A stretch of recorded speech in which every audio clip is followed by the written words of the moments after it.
Assalamualaikum warahmatullahi wabarakatuh. Waalaikumsalam. Waalaikumsalam warahmatullahi wabarakatuh. Dibesarkan nggak bisa itu apa? Gini, Pak. Sampingnya. Oh, Slideshow. Slideshow. begini. Slideshow. Nah, itu. Kami dari kelompok 4 yang beranggotakan Atina Husna, Sofiatul Aziza, dan saya sendiri, Bunga Mawardani, akan mempresentasikan tentang fikih zakat. Pengertian zakat menurut bahasa memiliki banyak arti. Al-barakatu yang mempunyai arti keberkahan, at-torohatu yang memiliki arti kesucian, al-nama yang mempunyai arti pertumbuhan dan perkembangan, dan as-solahu yang memiliki arti keberesan.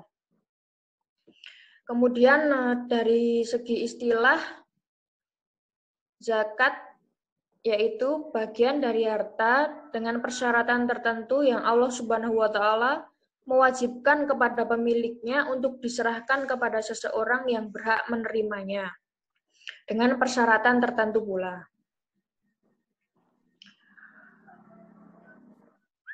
Yang selanjutnya, perintah zakat dalam hadis yang berarti Ibnu Abbas RA berkata, Abu Sufyan RA telah menceritakan kepadaku.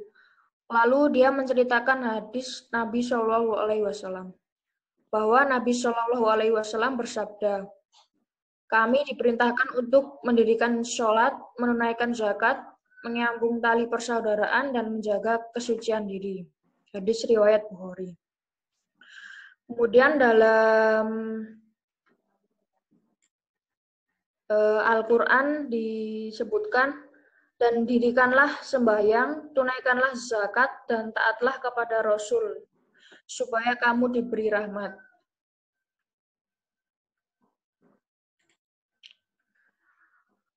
Selanjutnya, zakat menurut pendapat para ahli. Zakat berarti hak wajib dalam harta yang khusus, yaitu hewan ternak, hasil bumi, uang tunai, barang dagangan, yang diperuntukkan bagi 8 golongan pada waktu tertentu, yaitu genap 1 tahun, selain buah-buahan, bahwa waktu panennya merupakan waktu yang diwajibkan. Itu menurut syiah hadis pilihan Bukhari Muslim, Abdullah bin Abdurrahman Ali Basam. Kemudian ada lagi pendapat yang berbunyi, zakat ialah nama atau sebutan dari sesuatu hak Allah Ta'ala yang dikeluarkan seseorang kepada fakir miskin. Pengertian lain dari zakat ialah sesuatu yang diberikan orang sebagai hak Allah kepada yang berhak menerima, antara lain para fakir miskin, menurut ketentuan-ketentuan dalam agama Islam. Menurut Sayyid Sabiq Fikih Sunnah Juz 3.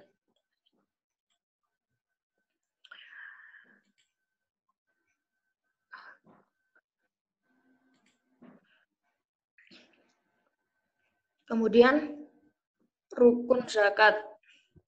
Rukun zakat yaitu unsur-unsur yang harus dipenuhi sebelum mengerjakan zakat. Rukun zakat meliputi orang yang berzakat, harta yang dizakatkan, dan orang yang berhak menerima. Syarat wajib zakat, yang pertama beragama Islam, berakal sehat dan dewasa, merdeka, milik sempurna, berkembang secara real, sampai nasab, cukup haul, dan bebas dari utang. Dan syarat zakat ada niat dan tamlik.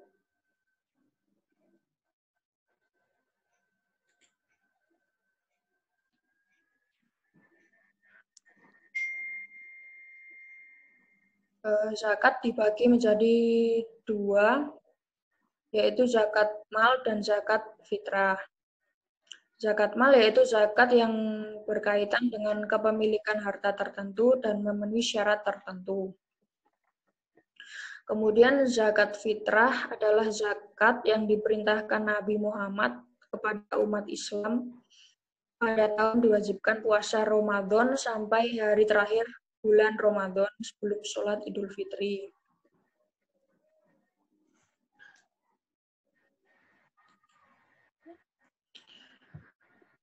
Jenis-jenis zakat meliputi zakat rikas, zakat profesi, zakat tambang, zakat emas dan perak, zakat hasil pertanian, zakat perniagaan, dan zakat binatang ternak.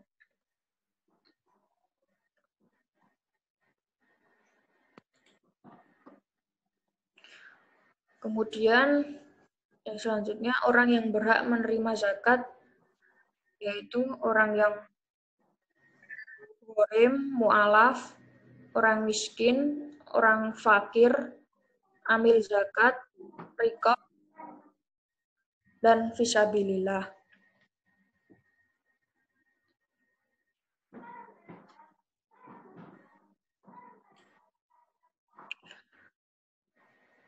Sekian presentasi dari kelompok 4. Ada yang ditanyakan? Oke, screen-nya di close dulu. Nih.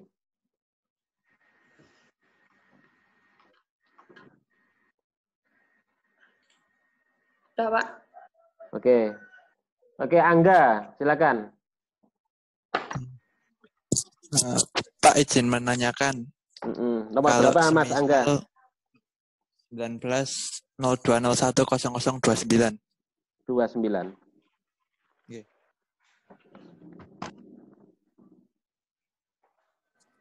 Izin menanyakan, semisal kita sudah bekerja dan sudah memiliki keluarga, sudah mapan lah Pak intinya, tetapi kita masih ngikut sama orang tua dan masih ditanggung orang tua, itu pembayaran zakatnya bagaimana nggih? Apakah bayar sendiri atau masih bersama orang tua gitu? Mas Suhardi, silakan. Ya, izin Pak. Ya. Yang tadi terkait dengan zakat mal, itu kita sebagai orang yang sudah kerja kan mempunyai gaji Pak. Terus batasan atau apa itu, kita sudah menjadi wajib melaksanakan zakat mal itu di besaran berapa gitu Pak? Oke. Dicatat ya Mbak Bunga. Ya Pak. Silakan Mbak Dian. Ya Pak, mau menanyakan yang bagian syarat wajib zakat tadi, maksud dari milik sempurna itu apa ya? Nomor berapa Mbak Dian?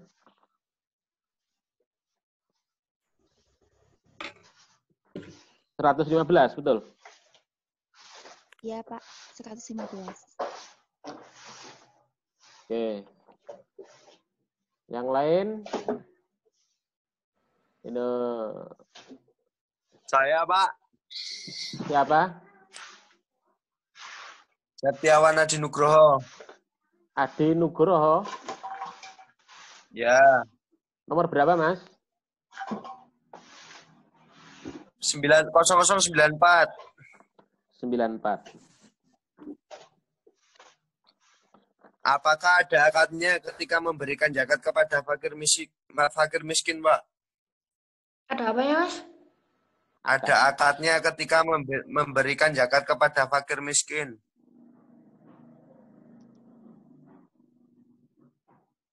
Oke, saya kira cukup. Ini 4 ini ya.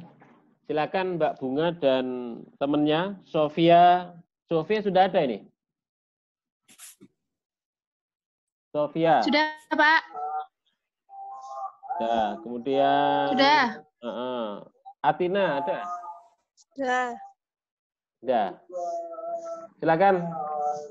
4 pertanyaan ini tanggapi. Ya. Saya mau izin Pak menjawab pertanyaan Mbak Dian. Silakan. Maksud HA tadi dari zakat mal, maksud milik sempurna gitu ya, kepemilikan sempurna ya Mbak Dian? Iya. Novi. Maksudnya itu harta yang dimiliki secara sempurna, maksudnya pemilik harta tersebut memungkinkan untuk mempergunakan dan mengambil manfaatnya secara utuh, sehingga harta tersebut berada di bawah kontrol dan kekuasaan.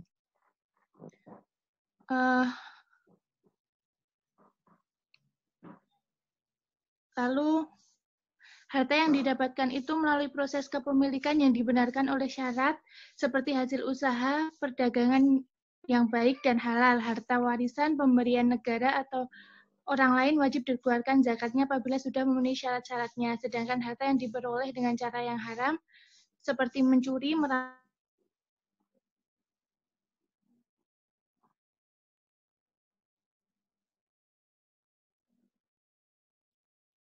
Ya. Oke, yang lain memberikan ini tambahan. Selain Mbak Sofia, Mbak siapa tadi? Mbak Bunga dan ini Atina. Atina. Jawab yang lain, Pak. Silakan, silakan. Mau menjawab pertanyaan dari Mas Adi, adakah akad ketika memberikan zakat yang kita berikan kepada fakir miskin? Itu tidak usah diucapkan, tetapi kita niatkan untuk kita niatkan kepada Allah Subhanahu wa taala. Jadi tidak perlu kita mengucapkan, nggak ada akadnya. Gitu, Pak. Ya, tidak harus ada akadnya. Ada yang lain? Kita niatkan, Ya, niatkan untuk membersihkan harta, mensucikan harta. Bukan lebih bagusnya diucapkan ya, Pak? Kalau niat itu, Pak. Iya. Jadi begini loh. Ya. Kan di dalam hati ya, Mas. Terkait dengan masalah zakat itu harus diomongkan. Jadi membayar zakat itu melalui amil, tidak langsung kepada fakir miskinnya ya. Jadi membayar Jadi membayar zakat itu melalui amil zakat, bukan langsung kepada orang yang berhak itu. Prosesnya begitu, ya. Coba nanti dibaca di dalam surat At-Taubah ayat 20 itu. Khudz min amwalihim shadaqatan tutahhiruhum wa tuzakkihim biha. Khudz itu ambillah min amwalihim dari harta mereka itu, maksudnya harta mereka, harta orang kaya itu. Jadi prosesnya itu adalah diambil dari hartanya orang kaya. Siapa yang mengambil? Amil. Ya. Jadi orang yang diberikan otoritas wewenang dalam rangka untuk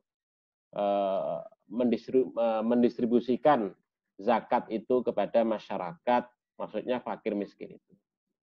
Jadi membayar zakat melalui amil zakat, tidak langsung diberikan kepada fakir miskin. Nah, itu ya. Makanya kemudian di dalam surat At-Taubah ayat 60 itu kan sangat jelas itu. Salah satu bagian daripada zakat itu adalah amil. Ya, artinya pengelola zakat itu memang mendapatkan porsi karena dia mengurusi zakat itu ya untuk fakir miskin itu. Begitu. Itu dipahami begitu ya, dipahami begitu. Jadi tidak langsung diberikan kepada fakir miskin. Kemudian ya diniatkan kalau Anda membayar zakat itu harus ngomong kepada amil. Ini zakat mal, zakat harta saya. Ini zakat fitrah saya. Nah, begitu. Kalau zakat fitrah itu ini siapa saja? Saya, istri saya, anak saya, keponakan saya, mertua saya, ibu saya. Nah, disebutkan semua namanya. Nggak boleh kok kemudian cuma diberikan begitu saja, diomongkan. Nah, kalau umpamanya, kan sekarang membayar zakat umpamanya dengan transfer itu ya. Nah, catatan ketika transfer itu harus diberikan. Zakat ini zakat fitrah, dari saya atas nama ini, ibu saya atas nama ini, istri saya atas nama ini, anak saya atas nama ini. Begitu, dijelaskan semua itu. Jadi tidak boleh kok meneng bae, wis pokoknya bayar, meneng bae, gak boleh itu. Harus diomongkan. Itu. Nah, karena apa? Karena itu juga memudahkan amil dalam rangka untuk distribusi. Zakat fitrah sama zakat mal beda distribusinya. Kalau zakat fitrah itu dipergunakan untuk fakir dan miskin saja, sementara kalau zakat mal itu diperuntukkan 8 asnaf itu. Ya, yang tadi disebutkan itu tadi dalam surat At-Taubah ayat 60 itu. Jadi fakir, miskin, amil, gharim, ibnu sabil, sabilillah, rekab, itu apa namanya, macam-macam yang penerima zakat itu untuk apa, untuk zakat mal ya, zakat harta begitu. Oleh sebab itu harus dikatakan, disebutkan. Kalau bahkan dalam konteks zakat harta itu, harta apa? Itu harus jelas. Ya. Karena apa? Karena masing-masing harta itu memiliki nisab tersendiri. Zakat pertanian itu berbeda dengan zakat perdagangan ataupun zakat profesi, pekerja, ataupun zakat investasi, itu nisabnya berbeda. Begitu. Maka harus diomongkan, harus diterangkan. Zakat peternakan juga berbeda dengan zakat pertanian. Begitu. Maka harus diomongkan. Ngomongkan itu merupakan bentuk niat, memberikan penjelasan. Jangan diam saja. Ini zakat, nggak jelas zakat apa ini. Harus diomongkan. Begitu ya. Gitu. Oke, yang pertanyaan yang pertama tadi terkait dengan apa tadi? Terkait dengan apa tadi yang pertama tadi? Kalau sudah kerja itu zakatnya Tanggungan orang tua atau masih dia gitu? Enggak, yang tadi loh yang dijawab enggak selesai tadi, yang pertama tadi loh, apa namanya? Jangan ini Pak. Milik sempurna. Iya, milik sempurna. Itu jawabannya ya tadi sudah ya. Jadi yang dimaksudkan Sinyalnya hilang, Pak. Ya, oke. Jadi yang dimaksudkan dengan milik sempurna itu adalah ya harta itu dimiliki secara sempurna. Ya, bukan di dalam tangan orang lain begitu. Ya. Ini contoh umpamanya, Anda dijanjikan warisan sama orang tua atau wasiat orang tua. Kalau masih dijanjikan itu belum di tangan Anda, itu bukan menjadi harta Anda itu. Karena masih di tangan orang tua itu. Nah, itu belum dizakati. Kalau harta itu sudah di tangan Anda, maka Anda terkena kewajiban zakat dalam kaitannya dengan harta itu. Begitu maksudnya, sempurna itu sepenuhnya di tangan Anda, bukan apa namanya di tangan orang lain. Oke, silakan dilanjutkan untuk apa pertanyaan yang ketiga, keempat, silakan.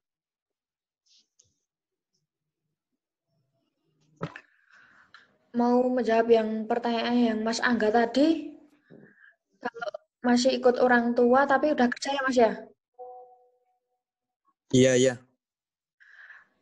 Itu kalau menurut saya, kalau punya penghasilan sendiri, tetap harus membayar zakat walaupun kita masih ikut orang tua. 2,5% dari pendapatan kita, seperti itu. Tapi kalau semisal biaya hidup kita kayak masih ditanggung orang tua gitu, kan masih tanggungannya orang tua.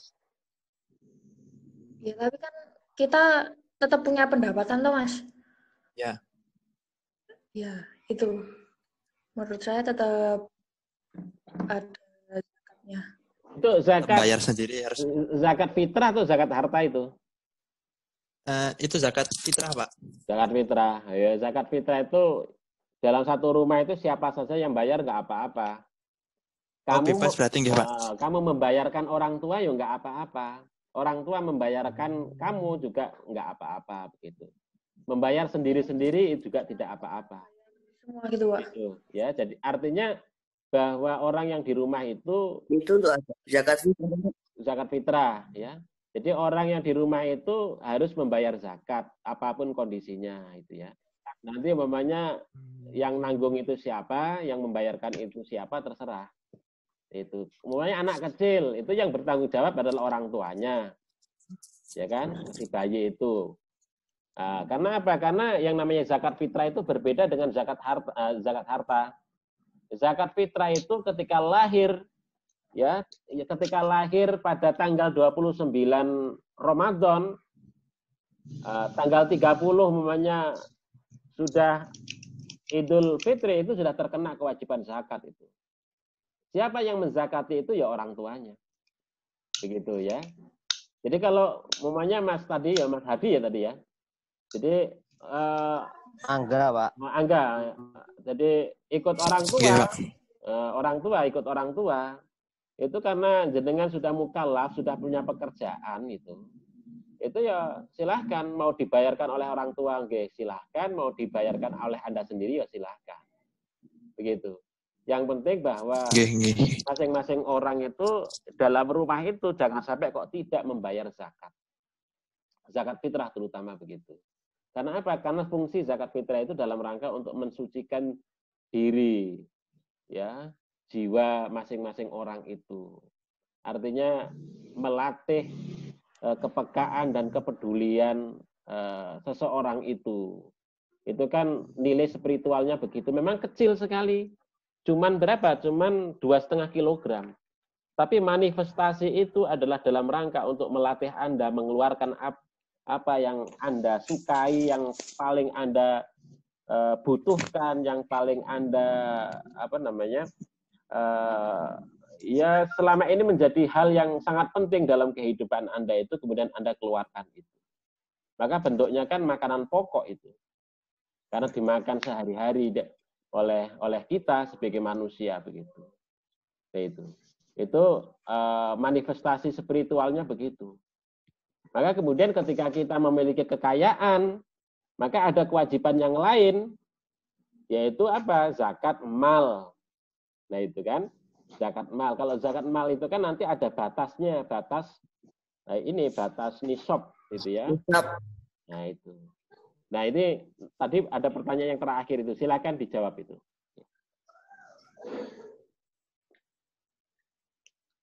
Ya, mencoba menjawab, Pak. Kalau salah dibenarkan ya, Pak. Zakat mal batasannya itu akumulasi selama 1 tahun 2,5%. Atau kalau misal emas itu seberat 85 gram.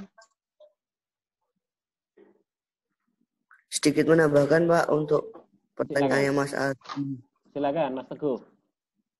Untuk 58, Pak, 0058. 58. Nggih. Untuk zakat penghasilan itu standar nisabnya itu kira-kira kurang lebih itu sekitar 5,25 juta per bulan. Dan untuk cara pengeluaran zakatnya, setahu saya itu penghasilan tersebut dikalikan 2,5%. Jadi contohnya kalau Mas Adi punya penghasilan 6 juta, berarti per bulannya zakatnya itu 6 juta dikali 2,5%. Sama dengan 150.000 zakat penghasilannya. Terima kasih, Pak. Oke. Iya, jadi betul itu yang disampaikan Mas Teguh itu ya. Jadi begini, terkait dengan nisab masing-masing zakat harta itu berbeda-beda. Zakat penghasilan, emas, perak, investasi, profesi, perdagangan itu akumulasinya adalah dalam 1 tahun yang disebut dengan haul itu adalah jumlahnya 85 gram emas. Nah, kalau 1 gram emas itu 500.000, ya dikalikan 85 gram emas itu. Artinya sekitar 42,5 juta. Kalau Anda dalam 1 tahun, Anda sebagai seorang pegawai, sebagai seorang pedagang, sebagai seorang investor, ya, itu zakatnya jumlah harta yang dimiliki, yang kita miliki itu sekitar 42,5 juta itu. Ya kemudian tadi Mas Teguh betul itu. Jadi 2,5. Zakatnya 2,5%. Ya, 2,5% dari akumulasi harta yang kita miliki itu. Hanya saja dalam konteks peternakan, ternak, terutama al-an'am itu kambing, sapi, domba, unta itu namanya al-an'am itu sudah ditentukan di dalam hadis Nabi itu. Kalau zakat kambing itu antara 40 sampai 120 itu 1 ekor kambing. Zakat onta itu 5 itu 1 ekor kambing. 5 onta itu. Sapi 20 itu 1 ekor kambing. Dan nanti setiap pertambahan ada tingkatannya begitu. Jadi masing-masing berbeda-beda gitu ya. Itu untuk zakat peternakan yang disebut dengan al-an'am itu ya. Kalau ternak ayam, burung, yang lainnya itu masuk dalam kategori perdagangan. Ya, zakat perdagangan dimasukkan dalam kategori perdagangan. Tidak dimasukkan dalam kategori zakat peternakan yang al-an'am, kategori al-an'am itu. Zakatnya seperti ayam, burung itu ya 2,5%. Akumulasinya 85 gram emas. Begitu. Sementara kalau zakat pertanian beda lagi. Zakat pertanian itu sekitar 5,5 kintal. Ya. Kapan zakatnya? Tidak 1 tahun. Kalau zakat pertanian, sesuai dengan panennya. Kalau Anda kok umpamanya nanam cabai dalam 1 tahun itu kok 3 kali, ya Anda berzakat 3 kali. Nah, begitu. Jadi sesuai dengan panennya itu, masa panennya itu tadi. Itu. Nah, akumulasinya 5,5 kintal itu. Umpamanya kita tanam cabai dalam 1 musim tanam itu kita mendapatkan 5,5 kintal dari cabai itu, maka kita sudah terkena kewajiban zakat. Nah, zakat pertanian itu nisbahnya sangat tinggi, prosentasenya itu antara 5 sampai 10%. 10% itu ketika pertanian itu tanpa irigasi teknis, sementara kalau 5% itu menggunakan irigasi teknis. Artinya 10% itu ketika pertanian itu dihujani dengan hujan dari langit, gitu ya, tanpa usaha manusia. Sementara yang 5% itu adalah yang menggunakan usaha kita untuk mengairi, menyuburkan tanah itu, begitu. Jadi besar sekali, 5%, ya. Sementara nisabnya itu kecil, yaitu 5,5 kintal, tapi zakatnya besar untuk pertanian itu, ya. 5 sampai 10%. Jadi masing-masing berbeda antara satu dengan yang lain itu untuk nisabnya itu tadi ya. Tergantung dari bidang apa, usaha apa yang kita geluti sehingga menghasilkan sesuatu itu. Nah, dasarnya dalam kaitannya dengan harta pertanian itu adalah waktu haqqahu yauma hasadih, itu salah satu ayatnya begitu. Ya. Waktu haqqahu yauma hasadih. Jadi tunaikanlah haknya yauma hasadih ketika Anda itu memanennya. Ketika kita panen, maka kemudian dari hasil panen itu kita tunaikan zakatnya ketika sudah mencapai 1 nisab, begitu ya, 5,5 kintal. Ya apapun itu, seperti kentang, padi, kubis, ketela, ya termasuk di sini kalau di Magelang ini rambutan, kelengkeng, ya salak. Kalau kita dalam setiap panen itu kok mendapatkan 5,5 kintal, maka sudah terkena kewajiban zakat, yaitu 5 sampai 10% dari harta yang kita miliki. Nah, begitu ya Mas ya? Iya Pak, kalau gini Pak, kalau kita kan kalau hitung-hitungan pusing gitu ya Pak, seumpamanya. Ya udahlah, saya teko zakat mal, saya nggak tahu apakah ini udah nisab atau belum, terus kita mengeluarkan, itu diperbolehkan apa enggak? Terus Ya, besarannya itu kan tadi ya 2,5%. Kalau kita melebihi itu gimana? nah begini, jadi kalau kita nggak ngerti, itu kan fungsinya amil itu kan menghitungkan. Kamu datang ke amil, Pak saya itu punya harta sekian, mau zakat, tapi nggak ngerti ini jumlah nisabnya berapa, itu dihitungkan. Nah, itu. Jadi Pokoknya tetap harus dihitung gitu ya, Pak? Ya dihitung.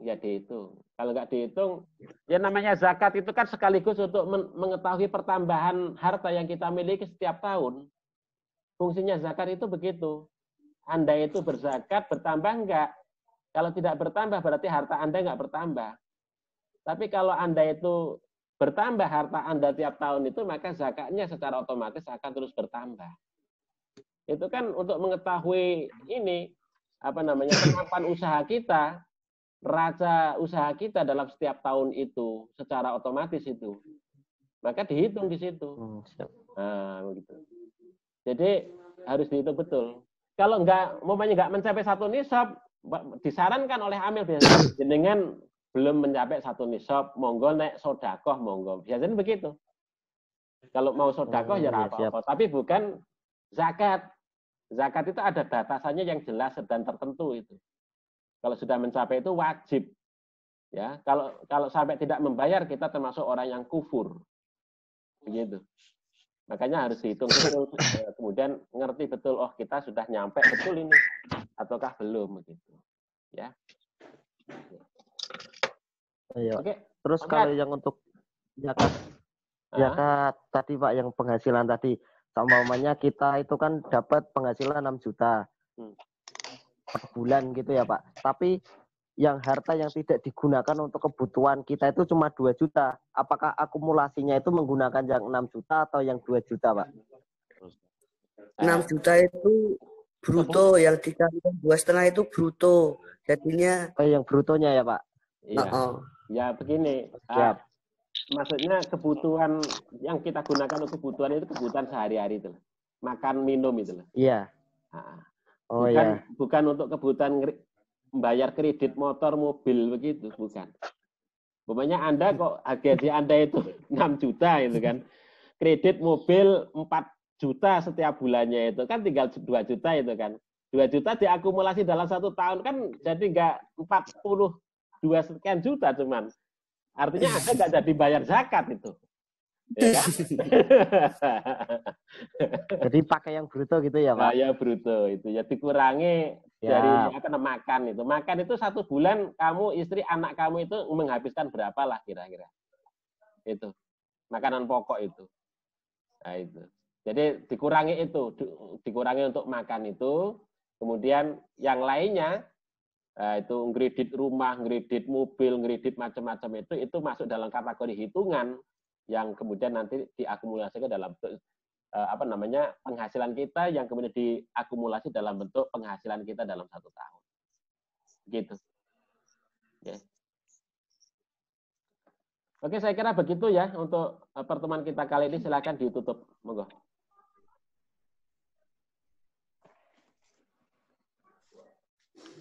Bung. Halo. Bunga. Mbak Bunga, tutup Mbak. Tutup. Tina, tutup. Ayai. Ya Pak, ya.